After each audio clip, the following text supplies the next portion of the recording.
Another time, people came and begged me to allow them to add more ornaments to the costumes. Each of them was willing to sacrifice the general effect for his private convenience. But as it was, I who gave the costumes. I insisted that my wishes be carried out.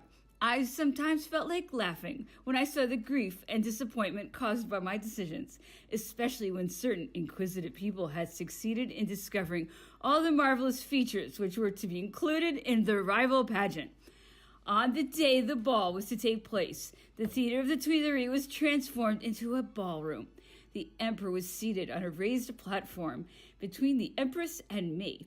All the court and important foreign visitors filled the hall itself, and the boxes were given to the Parisians. The beauty and the jewelry of the two princesses were dazzling.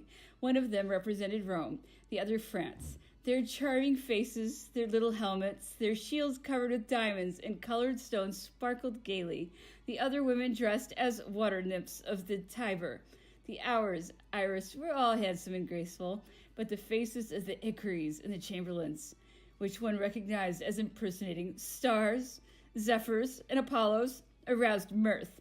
The pantomime did not seem appropriate either to the dignity of the persons acting in it or to the place where it was being performed.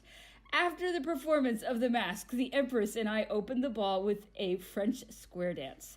Later, other dances followed. The Emperor, meanwhile, went about speaking to everybody. He did not say a word about the pageant, but the next evening, when I arrived to call on him, the Queen of Naples was also present. She said in a rather impatient tone, "Where did you get the idea for your ballet? It was all nonsense. Rome has submitted to France, but it is not happy about it. Whoever gave you the idea of showing her as pleased and satisfied at being a dependent state? It was ridiculous piece of flattery. I know, of course, that you only wish to look pretty and wear a handsome costume, but you can find other subjects and not try to set politics to music." Then turning to me, he added, "How about you? Are you going to give us some sort of silly show? I warn you, I don't like compliments." I hastened to say that my mask had nothing to do with either politics or with him. "All the better," he said.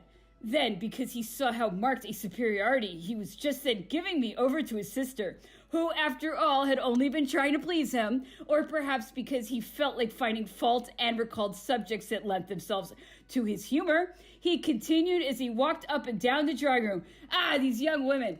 They are harder to keep in order than a regiment. After all, I don't bite people's heads off. One can speak to me, consult me about what one is going to do. Not a bit of it. These ladies act as they choose. Yet in the position we occupy, everything we do is important." Then speaking directly to me, he went on, "You, for example, what were you thinking when you dressed up your son as a Polish lancer? Do you know I came near having war on your account? Do you know that Kurakin has complained about it and the rumor has got about that I intend to make your son King of Poland? And what right has he to wear the epaulette of a captain? One must have fought to obtain that. You knew I made him take off his Dutch decorations because I do not wish any child belonging to the imperial family of France to wear a medal he has not earned. My family must do as I did and win everything at the point of a sword. If after all," he added more gently, "in order to have your son look well, he must have a uniform. Well, then dress him as a Red Lancer of the Dutch Guard.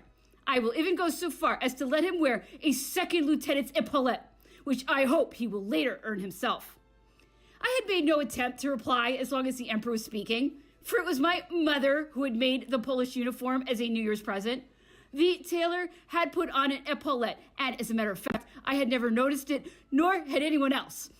I returned home well pleased, nevertheless, and having insisted on keeping my pageant the way I wanted it, because I saw that my ideas on the matter were the same as the emperor's. The costumes I had chosen were dazzling ones. 24 ladies represented the priestesses of the sun. They were all dressed in gold. 12 ladies and 12 gentlemen were Peruvians with gold cloth and red plumes covered with diamonds and rubies.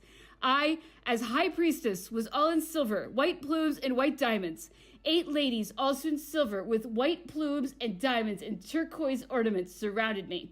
All the performers wore little black masks and executed their dances in front of the sun, which was carried by the priestesses. Gardel had directed this pageant, which was so much admired that even court etiquette could not prevent violent expressions of enthusiasm on the part of the spectators. At supper, the emperor said to the Queen of Naples, "Ah, that was better, much better than yours." As I was masked, I received after our performance quantities of compliments, which the fact I was disguised permitted people to make me. There was no raised platform or throne. Everybody in the room was on the same level, and all wore masks. A domino whom I recognized spoke to me and said, "How dazzling you are! One cannot look at you." "I should make a good prize, should I not, with all the diamonds I have on?" "You know very well," he replied, "that the most beautiful diamond of all, the diamond that is simply priceless, is the one hidden under all the rest." The domino was the emperor, and the compliments from him were so rare that these remarks flattered me greatly. The Queen of Naples and the Princess Pauline never forgave me for having scored so evident a triumph, even in a matter of such slight importance. The emperor liked masked balls. He attended one or two a year, either at the house of Lord Chancellor or at the Prince of Neuchâtel. It might have seemed difficult to discover what pleasure he found there, for he never spoke a word. I, however, could understand him, for I too liked them, and I was not any more communicative than he was.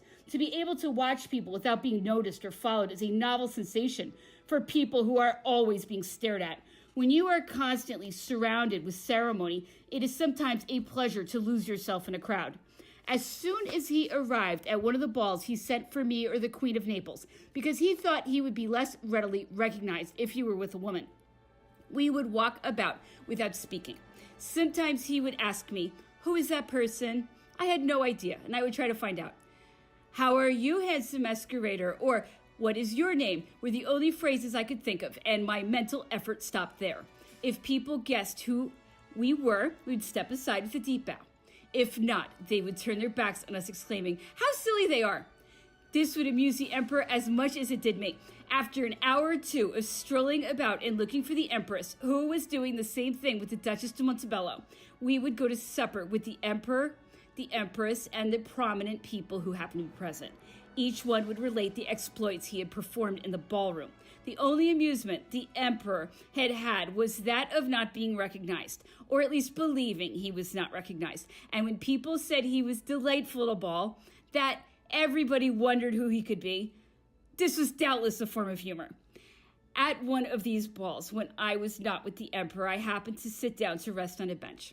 I caught sight of Monsieur de Flahaut as he passed, but did not venture to speak to him, although I wanted to do so, for I fancied that everyone knew who I was. A young and very distinguished-looking man came and sat beside me. He seemed rather unhappy. I had seen him once or twice at my formal balls, but he had scarcely heard my voice. I spoke to him in a bantering manner. During our talk, he asked me about all the people who went by and was surprised to find that I knew so many of them. I aroused his curiosity. He did not want to leave and overwhelmed me with questions. "What do you do all day? Are you married? Have you brothers or sisters or children?" Each of his questions made me withdraw into myself. In the midst of this frivolous scene, which had momentarily distracted my thoughts from my troubles, these questions recalled the realities of life. Pain accompanied such reminders and took my mind far from the gay merrymaking which surrounded me, and which for an instant had assuaged my distress, especially when I heard the phrase, "How many children have you?" The loss of my son came so vividly to my mind that I could not conceal my grief. Forgetting that I was masked, I was embarrassed at succumbing so easily to my feelings in the presence of a stranger, for I was unable completely to conceal my emotions, and I regretted the fact. To disclose the secrets of your heart, no matter how innocent they may be, as was the case in the present instance, is to reveal too much. It robs friendship of something to which it alone is entitled. I hastened to escape from the sympathy of this young man and his assiduities. I made him give me his word he would not try to discover my identity, and I left with my companions. I do not know whether he kept his promise, but very shortly afterwards at a ball I saw him looking at me earnestly. Later he wrote me a passionate letter telling me that he had been in Holland and heard General Bruno speak about me. My sorrows had made a deep impression on him. In looking at the places where I had lived, he came to have only one wish: to meet someday the woman who people told him had been so unhappy, whom he loved without having seen, and to whose service he wished henceforward to devote the rest of his life. I was so much upset by this letter that I decided to ask Mr. de Flahaut's advice. He told me that men were presumptuous, that they rarely believe in a woman's virtue, that one must be on one's guard against them, and especially must never reply to their letters. I followed his advice, But I was worried at the idea that this young man could have misjudged my character since he dared to talk about loving me. Moreover, since it is generally considered that persons of higher rank are always the first to make advances, I felt that I was almost to blame because I had been the first to speak. This in spite of the fact that our talk had been quite a simple one and his letter had received no answer. Soon I learned he was unhappy. My silence had only further inflamed his passion instead of, as I had hoped, calming it. He even dared to call on my ladies-in-waiting and appeared to be quite desperate. I was deeply troubled, and my only thought was how I could cure him. Since this method had succeeded with others, one day I asked him to call and said, "Sir, my high rank may have made an impression on your imagination, but you cannot be in love with someone you do not know. Not only do I repulse your advances, I do not believe you are sincere. If you imagine that I might be attracted toward you because I spoke to you at the masked ball, you are mistaken. It all happened by chance. I cannot laugh at sorrow, but I cannot admit exaggerated sentimentality. Prove to me that I deserve your esteem by ceasing to think about me. I promise you to respect you under those conditions." With that, I turned away. When I repeated this conversation to Monsieur de Flau, he said, "You believe that this is the way to make people cease to care for you. The better they know you, the more they will love you." "At least they will have respect for me," I answered. "That is all I require. You may be sure that if women, without any coquetry, without that air of meaning the opposite of what they say, should act as I do, they would have more friends, and there would be fewer of those love affairs that end in bitter quarrels." I was again right in this case, for the young man afterwards told me that I had done him a great service in speaking to him frankly, and later he proved to me his sincere devotion. Never has the carnival been as brilliant as that of the winter of 1812. Balls and receptions followed one another constantly, and it seemed as though their clamor were intended to cover the silent preparations for the most formidable military expedition that had ever been undertaken. People kept leaving Paris so frequently that everyone's attention turned north. France was contented, all ambitions were satisfied, all desires fulfilled. Suddenly a spirit of restlessness appeared. The emperor could not ignore it. His various police departments and the letters he received from members of all political parties informed him of the state of public opinion. He alone read his secret reports and burned them at once. He never answered them or criticized them, but kept informed of exactly what was being said. Although he sometimes admitted the wisdom of some of the advice, his far-seeing mind discarded everything that might turn him from his ultimate goal, the final defeat of England and the triumph of France. His plans had been made. He presented them so skillfully and with such strong arguments that at his cabinet council he obtained everyone's approval. But France, unable to hear his voice, distrusted the idea of a war which she did not desire. The emperor persisted in thinking that it was the last effort required, that it would lead to a final peace. He thought that French courage could achieve anything, and he allowed nothing to interfere with his plans. My brother was called to Paris. He frankly pointed out the state of public opinion and the general irritation of the country through which he had so often passed. The emperor did not say a word in reply. It was only in the cabinet council that he allowed matters to be discussed. Eugène told me how much he regretted this. He was worried also about the reason for which he had been summoned to Paris. The emperor wished to make him regent of France during his absence, but when he informed my brother of this, he looked at him hard. He could not doubt his loyalty, but the post to which he was appointing Eugène was an all-important one. My brother replied that he would prefer to remain in command of his army corps, as the emperor felt that a nation which is discontented needs new objects for its affections, and because rumors of Eugène's nomination had been received with too much joy, nothing more was said about it. The emperor could not be jealous. No one was his equal. Yet the lesson of history, with which his fine mind was so familiar, had taught him all too well to guess men's motives and to distrust them. He had seen popularity arouse ambition even in the most humble person. Consequently, he was always looking for the man on whom he could most thoroughly rely. And when he had discovered him and advanced him in rank, the emperor still took care to keep him dependent upon him for both fortune and for future advancement.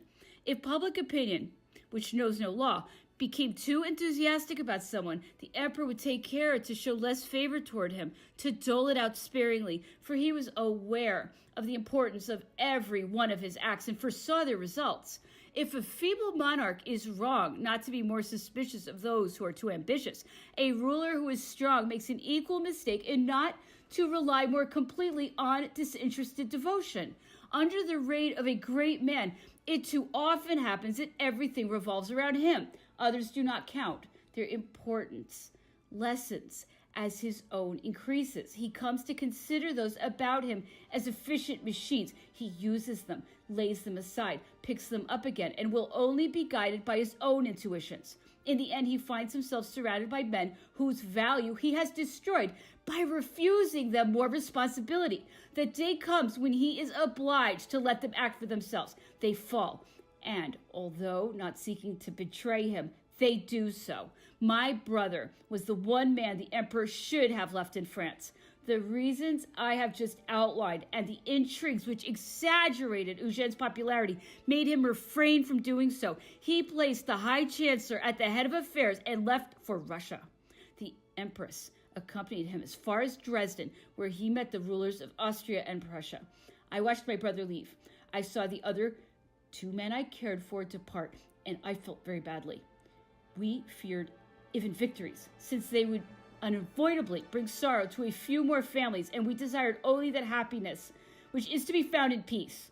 The attention which the youth of my children forced me to bestow on them was my only refuge from these gloomy thoughts. I always had to have them with me, and I took them with me to the springs at Aix-la-Chapelle. My oldest son had scarlet fever there. Besides, my other fatigues nursing him day and night prevented the waters doing me very much good.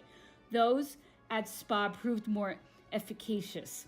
My mother had gone to Milan to be with my sister-in-law, who gave birth to a daughter. The Queen of Naples ruled over her dominions in the absence of the king, who was with the emperor.